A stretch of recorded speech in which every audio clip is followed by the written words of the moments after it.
ನಮಸ್ಕಾರ. ದಕ್ಷಿಣ ಆಫ್ರಿಕಾ ವಿರುದ್ಧ ಮೂರನೇ ಓಡಿಐ ಪಂದ್ಯದಲ್ಲಿ ಶತಕ ಸಿಡಿಸಿ ಪಂದ್ಯ ಗೆಲ್ಲಿಸಿಕೊಟ್ಟು ಮ್ಯಾನ್ ಆಫ್ ದಿ ಮ್ಯಾಚ್ ಆಗಿ ಅತ್ತರು ಜೈಸ್ವಾಲ್. ಬಳಿಕ ನೀಡಿದರು ದೊಡ್ಡ ಹೇಳಿಕೆ. ಕೊಹ್ಲಿ ರೋಹಿತ್ ಕುರಿತು ಹೇಳಿದನ್ನ ಕೇಳಿದರೆ ನೀವು ಕೂಡ ಸಲ್ಯೂಟ್ ಮಾಡ್ತೀರಾ. ಹಾಗಾದರೆ ಸುದ್ದಿಯ ಸಂಪೂರ್ಣ ಮಾಹಿತಿ ಏನು? ಅಷ್ಟಕ್ಕೂ ದಕ್ಷಿಣ ಆಫ್ರಿಕಾ ವಿರುದ್ಧ ಭಾರತ ಮೂರನೇ ಓಡಿಐ ಪಂದ್ಯ ಗೆದ್ದ ಬಳಿಕ ಮ್ಯಾನ್ ಆಫ್ ದಿ ಮ್ಯಾಚ್ ಆಗಿ ಜೈಸ್ವಾಲ್ ಹೇಳಿದ್ದೇನು ಗೊತ್ತಾ? ಹೀಗೆ ಇದರೆಲ್ಲದರ ಬಗ್ಗೆ ಈ ವಿಡಿಯೋದಲ್ಲಿ ಕಂಪ್ಲೀಟ್ ಆಗಿ ತಿಳಿಸ್ಕೊಡ್ತಾ ಹೋಗ್ತೀನಿ.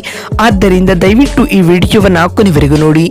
ಆದರೆ ಅದಕ್ಕಿಂತಲೂ ಮುನ್ನ ನೀವು ಕೂಡ ಟೀಮ್ ಇಂಡಿಯಾದ ಅಭಿಮಾನಿಗಳಾಗಿ ಈ ವಿಡಿಯೋವನ್ನ ನೋಡುತ್ತಿದ್ದರೆ ತಪ್ಪದೆ ಈ ಕೂಡಲೇ ಈ ವಿಡಿಯೋಗೊಂದು ಲೈಕ್ ಮಾಡಿ ಮತ್ತು ನಮ್ಮ ಚಾನೆಲ್ಗೊಂದು ಸಬ್ಸ್ಕ್ರೈಬ್ ಮಾಡಿ.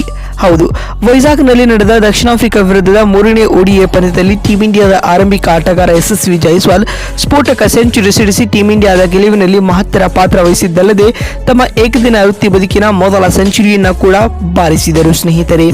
ಇನ್ನು ಇದಕ್ಕೂ ಮುನ್ನ ಈ ಒಂದು ಪಂದ್ಯದಲ್ಲಿ ಟಾಸ್ ಸೋತು ಮೊದಲು ಬ್ಯಾಟಿಂಗ್ ಮಾಡಿದ ದಕ್ಷಿಣ ಆಫ್ರಿಕಾ ತಂಡ 47.5 ಓವರ್ಗಳಲ್ಲಿ 270 ರನ್ ಬಾರಿಸಿ ಆಲ್ಔಟ್ ಆಗಿತ್ತು. ತಂಡದ ಪರ ಕ್ವಿಂಟಾನ್ ಡಿಕಾಕ್ 106 ಮತ್ತು ನಾಯಕ ಟೆಂಬಾ ಬೌಮಾ 48 ಮತ್ತು ಬ್ರಿಟ್ಸ್ಗೆ 24 ರನ್ ಬಾರಿಸಿ ಟಾಪ್ 3 ಸ್ಕೋರರ್ ಎನಿಸಿಕೊಂಡರೆ, ಇತ್ತ ಪ್ರಸಿದ್ಧ ಕೃಷ್ಣ ಮತ್ತು ಕುಲ್ದೀಪ್ ಯಾದವ್ ತಲಾ 4 ವಿಕೆಟ್ ಉರುಳಿಸಿದರು. ಈ ಗುರಿಯನ್ನ ಬೆನ್ನಟ್ಟಿದಂತಹ ಟೀಮ್ ಇಂಡಿಯಾ ನಿಗದಿತ ಟಾರ್ಗೆಟ್ ಅನ್ನ 39.5 ಓವರ್ಗಳಲ್ಲಿ ಕೇವಲ 1 ವಿಕೆಟ್ ಕಳೆದುಕೊಂಡು ಸುಲಭವಾಗಿ ಚೇಸ್ ಮಾಡಿತು.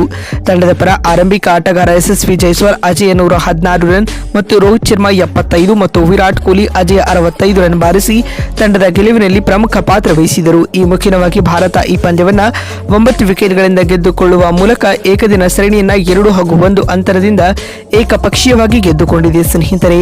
ಇನ್ನು ಈ ಒಂದು ಪಂದ್ಯದಲ್ಲಿ ಉತ್ತಮ ಇನ್ನಿಂಗ್ಸ್ ಆಡಿದ ಯಶಸ್ವಿ ಜೈಸ್ವಾಲ್ ಬರೋಬ್ಬರಿ 116 ರನ್ಗಳ ಅಜೇಯ ಇನ್ನಿಂಗ್ಸ್ ಆಡಿದರು. ಇದರ ಫಲವಾಗಿ ಅವರಿಗೆ ಪಂದ್ಯಶ್ರೇಷ್ಠ ಪ್ರಶಸ್ತಿಯೂ ಕೂಡ ಲಭಿಸಿತು ಸ್ನೇಹಿತರೆ.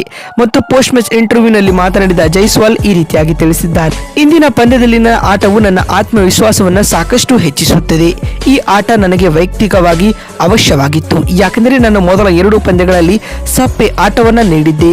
ಪಿಚ್ ಹೇಗೆ ವರ್ತಿಸುತ್ತಿದೆ ಎನ್ನುವುದು ಅರ್ಥವಾಗುವಷ್ಟರಲ್ಲೇ ನಾನು ಔಟ್ ಆಗುತ್ತಿದ್ದೆ. ಆದ್ಯಾಗೂ ಇಂದಿನ ಪಂದ್ಯದಲ್ಲಿ ನಾನು ಕನ್ಸಿಸ್ಟೆನ್ಸಿಯಾಗಿ ರನ್ ಬಾರಿಸಿ ಶತಕ ಸಿಡಿಸಿರುವುದು ನಿಜಕ್ಕೂ ಖುಷಿ ತಂದುಕೊಟ್ಟಿತು ಎಂದು ಜೈಸ್ವಾಲ್ ಹೇಳಿದ್ದಾರೆ.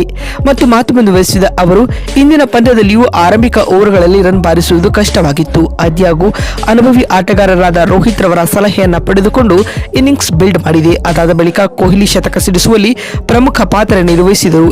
ಹೀಗಾಗಿ ಅವರಿಬ್ಬರಿಗೂ ಕೂಡ ಈ man of the match award ಸಲ್ಲಬೇಕು ಎಂದು ಹೇಳುವ ಮೂಲಕ ಕೊಹ್ಲಿ ಮತ್ತು ರೋಹಿತ್ ಕುರಿತು ಸೆಲ್ಯೂಟ್ ಮಾಡುವ ಹೇಳಿಕೆಯನ್ನ ಜೈಸ್ವಾಲ್ ನೀಡಿದ್ದಾರೆ. ಮತ್ತು ಮಾತು ಮುಂದುವರಿಸಿದ ಅವರು, ಇದು ವೈಯಕ್ತಿಕವಾಗಿ ಏಕದಿನ ಕ್ರಿಕೆಟ್ನಲ್ಲಿ ನನ್ನ ಮೊದಲ ಸೆಂಚುರಿ ಆಗಿರಬಹುದು. ಹೀಗಾಗಿ ಈ ಶತಕವು ನನಗೆ ತುಂಬಾ ವಿಶೇಷವಾಗಿರುತ್ತದೆ. ಇದಲ್ಲದೆ ಭಾರತ ಏಕದಿನ ಸರಣಿ ಕೂಡ ಗೆದ್ದಿರುವುದು ನಿಜಕ್ಕೂ ಖುಷಿ ತರುತ್ತಿದೆ ಎಂದು ಜೈಸ್ವಾಲ್ ಹೇಳಿದ್ದಾರೆ. ಮುಂಬರುವ ಏಕದಿನ ಸರಣಿಯಲ್ಲಿಯೂ ನಾನು ನನ್ನ ಬೆಸ್ಟ್ ಆಟವನ್ನು ನೀಡಲಿದ್ದೇನೆ ಎಂದು ಯಶಸ್ವಿ ತಿಳಿಸಿದ್ದಾರೆ.